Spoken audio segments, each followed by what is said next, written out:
Wanted to make sure that we're recording this time because this is unfortunately take number 2. I recorded the entire video and boom, looked over at OBS, wasn't even recording. So excellent. But in this video, we're going to be doing some cycle talk, talking about future plans and, some soft maxing, right? So first, let me introduce my cycle. That's going to be 20 milligrams of isotretinoin daily. The reason that it's so low is I'm going to continue with topical tretinoin, probably 0.025%.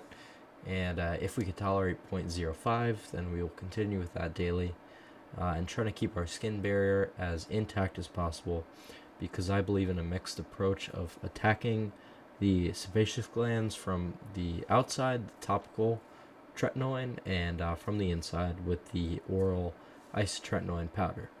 Obviously, neither of which are prescribed by a doctor, but I'm not going to let a doctor decide whether I'm going to send or not. So we took matters into our own hands. The second thing is going to be 75 milligrams of DMA daily. I work long hours at work and I need some stimulants to be able to push myself through the day and then push through an entire gym cell workout, right? So that's going to be the second thing, the stimulant every day, the daily driver. The third thing is 350 milligrams of testosterone enanthate per week. That's the TRT, the sports TRT dosage. You know what I mean? That's kind of the building block of the cycle that everything else is just kind of building on top of. You know what I mean?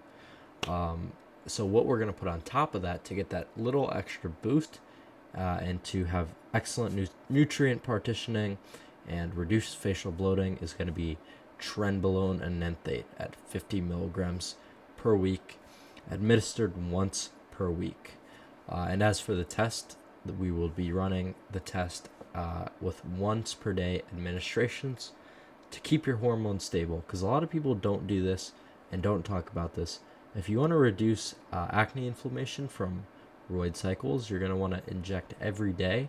And the reason that is because it keeps your stable hormones in check, so you're not having these huge surges of testosterone from front loading a weekly injection or twice per weekly injection. You're keeping all your hormones stable throughout the week. So these are your test levels throughout the week. You might have that initial breakout when you first jump to a super physiological amount of test, but that will go away shortly. And as for blood pressure, we will be managing that with 10 milligrams of Cialis daily. And the reasoning for that is obviously, like I just said, blood pressure as well as vasodilation. DMA is a huge vasoconstrictor.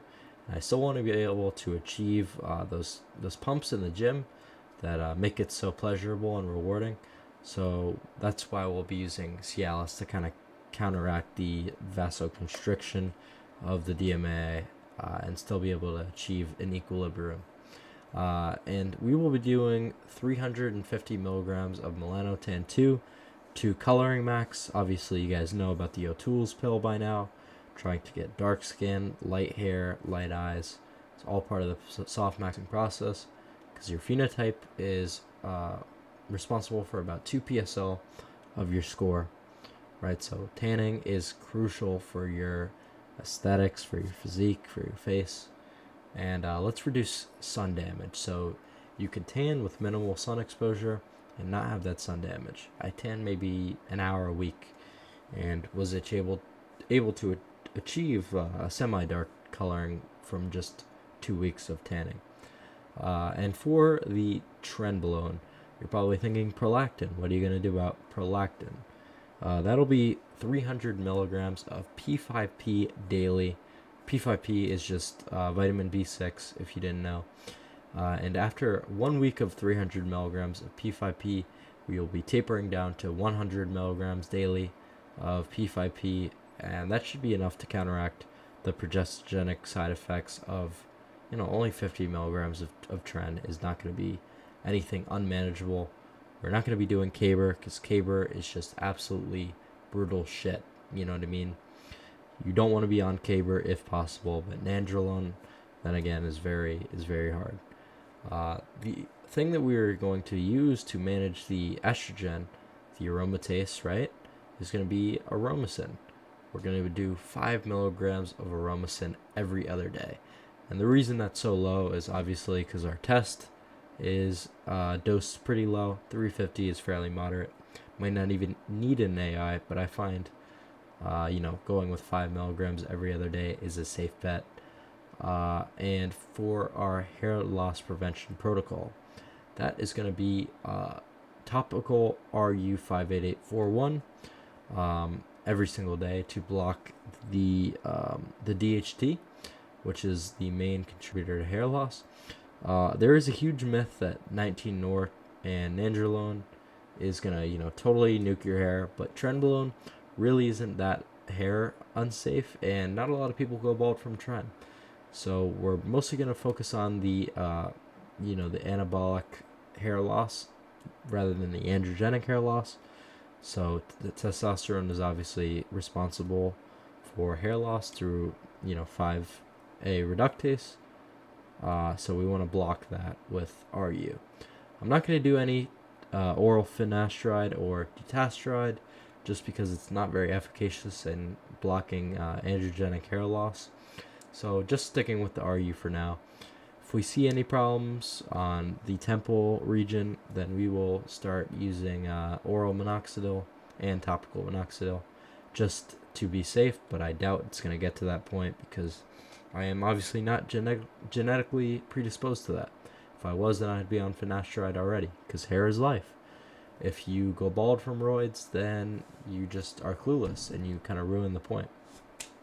That's the only reason that roids have a bad reputation, is because people lose their hair and they mess up their skin. But if you're taking the proper precautions, you could get that aesthetic Jeff Side, David Lade physique that you want without looks minting your face, because it's about building up every single aspect equally, right? That's why you should be pumping. You might think, oh, that's weird, but you want to utterly eviscerate people around you with the MOG. And for a MOG to be true, you have to MOG them in every aspect. You can't have a better face with like this scrawny twink physique and think that's a MOG. That's ridiculous. You have to be absolutely obliterating these normies because you're in PSL. You have the knowledge. It's right there for the taking, and I'm giving it to you. So if you're not implementing it to get that aesthetic Callum von Moger physique, then you're just clueless, and you don't want it enough. Guys like Richard Spencell have been preaching this for years. Look at his ascension via roids. So I'm just, hoping that a couple of you guys take the roids pill and get huge, get aesthetic, and start slaying because of it. Because you have to be able to MOG, and physique is key to MOG. I call it the holy trinity of MOGing. The holy trinity is face, frame, and height. So you have to max out those 3 things if you want to MOG. The holy trinity, remember that. So that's going to do it for this video. This is obviously the second take. I hope I explained everything well. If you have any questions, leave it down below in the comment section. Thank you.